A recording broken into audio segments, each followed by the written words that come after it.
I live on Vancouver Island on the west coast of Canada.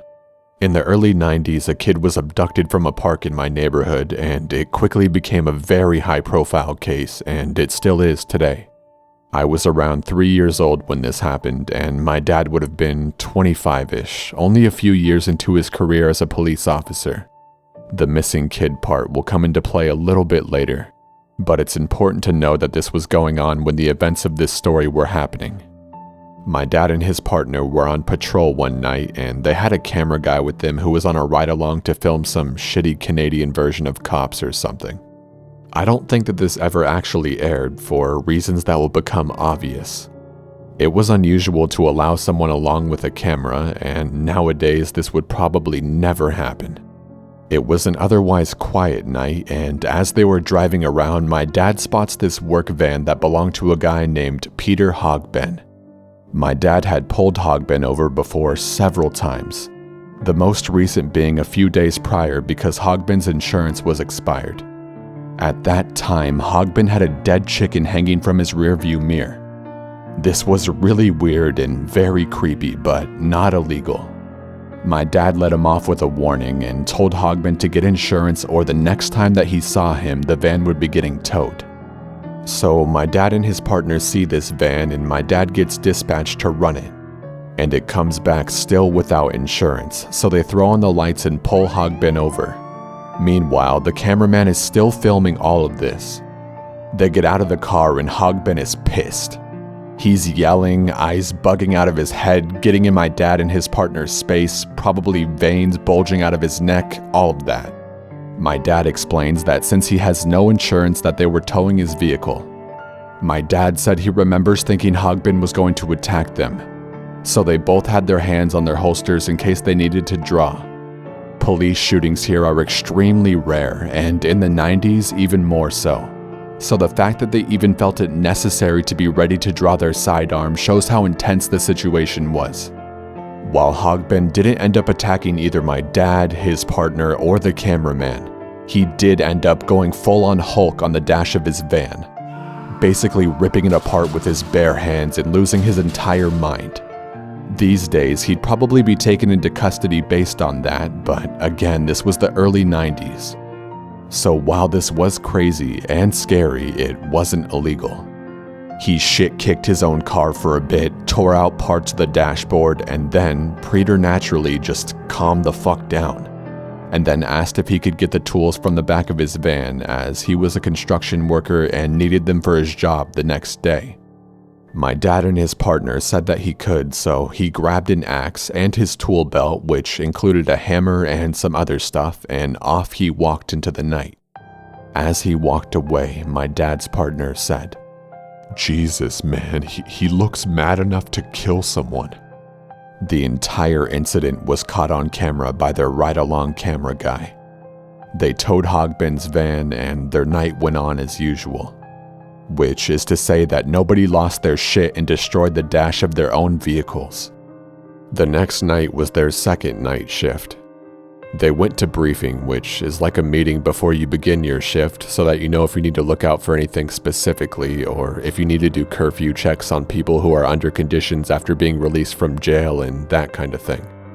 When they get there, they hear the news that a woman was beaten to death the night prior and found in the early morning, and that if they have anyone they suspect or any files they think are related, that they should let their sergeant know so he could pass it on to detectives. My dad said he and his partner just looked at each other and then raised their hands to say, "I think we know who did this." Hogben was arrested very quickly after. Turns out, he was in fact pissed enough to kill someone. He initially followed another woman, but she managed to get into her house without Hogben actually doing anything to her, aside from scaring the shit out of her by stalking her. The woman he did kill was completely random. He beat her to death with the blunt end of his axe where her blood and DNA were found. The evidence that convicted him was overwhelming. Okay, so here's the part where the missing kid comes into play. The FBI's behavioral unit was here to assist on creating a profile on who may have abducted the kid. They caught wind of the Hogbin file and that the entire incident preceding the murder where Hogbin was pulled over was caught on tape. They immediately demanded to see the tape, and when they did, they explained that it is extremely rare to capture the moment when a psychopath snaps and decides to kill someone on video, and that they wanted to take the video back to Quantico for training purposes so that they can show recruits what it looks like when someone makes that decision. So my dad and his partner are in a video used for training in the FBI. My dad has said he thinks his former partner carries a lot of guilt for this case because of the remark he made about Hogbin being angry enough to kill someone. I'm of the opinion it wasn't anybody's fault, and since that happened, people are able to be arrested for that kind of behavior. They were also both still rookie cops, and within that situation, they did everything right in a by-the-book sense. They didn't have the grounds to arrest Hogbin then. But I still understand why he'd feel so fucked up about it. In case you're wondering what happened with the missing kid, he's still missing. The FBI unit couldn't reach a full consensus on whether a family member or a stranger abducted him. The kid's name is Michael Dunahee, and if you're from Canada, you've likely heard of him. He became the cautionary tale our parents told us about talking to strangers. His absence permeated the childhood of my friends and I, to the point where we once found some deer bones and were convinced we found Michael's remains.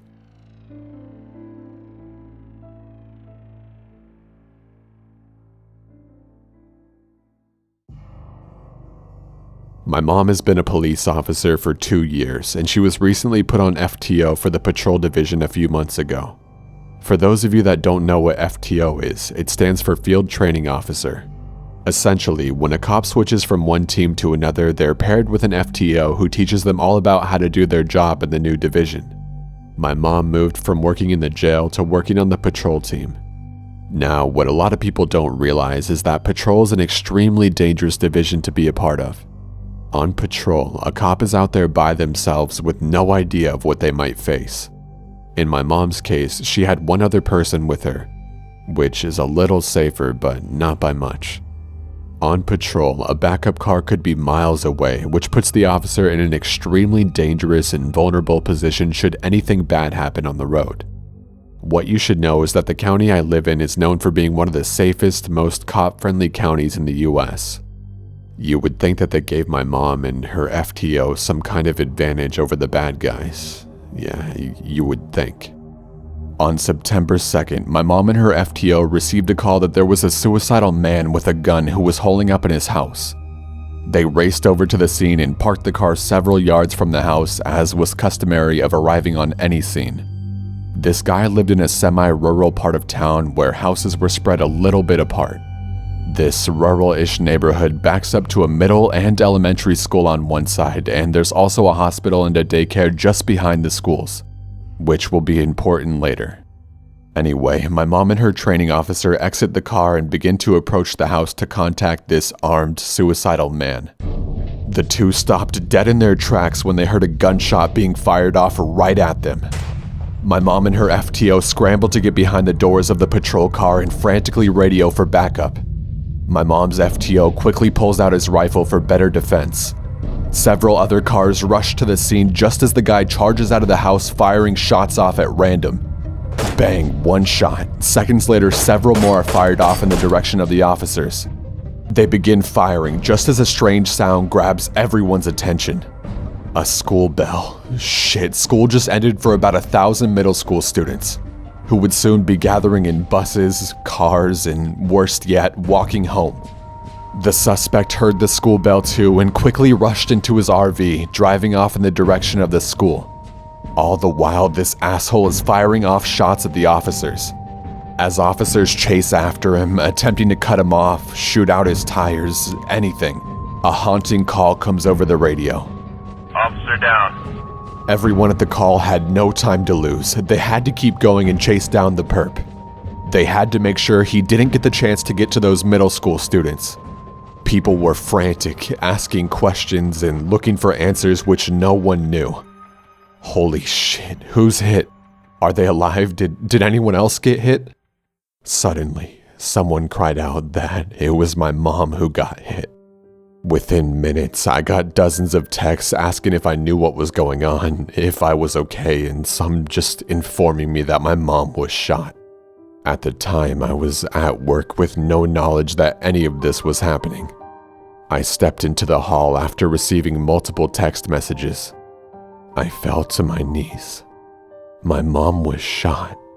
She was dead or dying. I could feel myself break.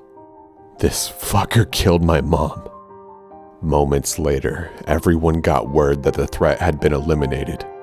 One of the officers shot the guy through the window of his RV just as he entered the hospital parking lot. There was still no word of what was happening to my mom. I was panicking. She's dead, I thought. Suddenly, I felt my phone buzz once again. I checked it with tears in my eyes. It read, "Hey, I don't know what you heard, but I'm okay. I wasn't the one that got shot." My heart fell, but this time in relief. What had happened was that one of my mom's former co-workers in the jail had been listening in on the shooting situation and had heard that my mom was first on the scene and then later heard that someone was shot. In his shock, he put two and two together and assumed that the one that was shot was my mom. However, a SWAT deputy who arrived with the impact team had attempted to eliminate the threat and keep him away from the middle school students. The suspect brutally shot the SWAT deputy point blank in the chest with an AK-47 round. The deputy was rushed off to the hospital. He was dead when they got him off the ground and into the ambulance. Using electric shock therapy, they brought him back to life, but moments later his heart stopped again. At the hospital, they shocked him again for several minutes before he came back to life. And after being rushed into emergency trauma surgery, his heart stopped again. At this point, the doctor literally held his heart in his hands and was squeezing his heart by hand to get it to begin beating again. After several surgeries, the deputy survived. He lost a lot of blood, brain cells, and body control. But he is alive to this day, thankfully. I still can hardly believe that something this traumatic happened in my quiet, safe town. But I am so glad they took that fucker out, and I'm so glad all the officers are still alive today.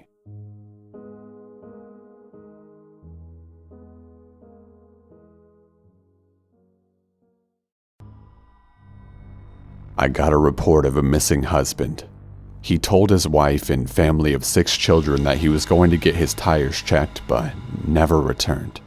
And this was 12 hours ago. They had purchased another house in a neighboring community, and the relationship with the wife was under pressure, so the wife assumed he was staying at the other house. The strange thing about this report, though, was that he emptied his personal bank account into his wife's this morning as well. The wife explained this off by saying that they had recently had a fight about finances, and that he agreed that he was bad with money and that maybe they should just have a joint account that she controls. On a hunch, I asked his 14-year-old boy if there were any areas in the mountains nearby that his father enjoyed going to, and the son identified a road about 10 miles away. It was nearing midnight, but I decided to drive up to the top of this old and abandoned Forest Service road. As I drove through the snow and started to climb the road, I felt a gut feeling that I would 100% find this guy up there either thinking about suicide or already having committed it. The snow-laid gravel road had some sign of travel, but no real indication of how fresh the vehicle tracks could be. As I reached the top of the road after an hour of travel, I was honestly surprised that I didn't find his black truck. I spent the drive back down thinking about gut feelings and how they're unreliable, but that I somehow felt different about this one. As I traveled up the road, I did notice over a dozen smaller roads branching off, but they weren't mapped. And I had already spent too much time on a single occurrence in a busy city with too few police officers. Nonetheless, I decided to check a single of these secondary roads. And about 3/4 of the way down, I picked a road at random to check. And sure enough, my headlights lit up the back end of a black truck about 100 yards past the first corner. Even if I hadn't memorized the license plate beforehand, I wouldn't have had to run it. It was clearly his.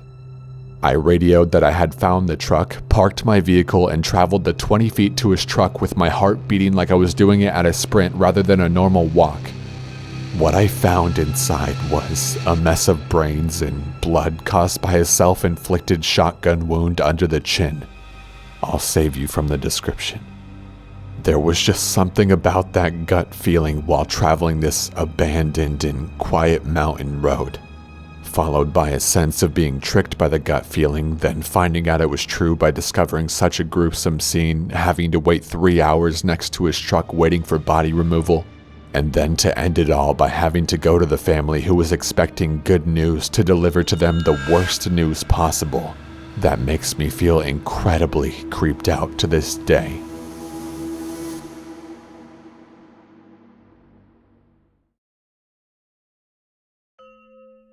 Hey everyone, hope you enjoyed the video. So I'm sure many of you are confused as to where I've been, and rightfully so.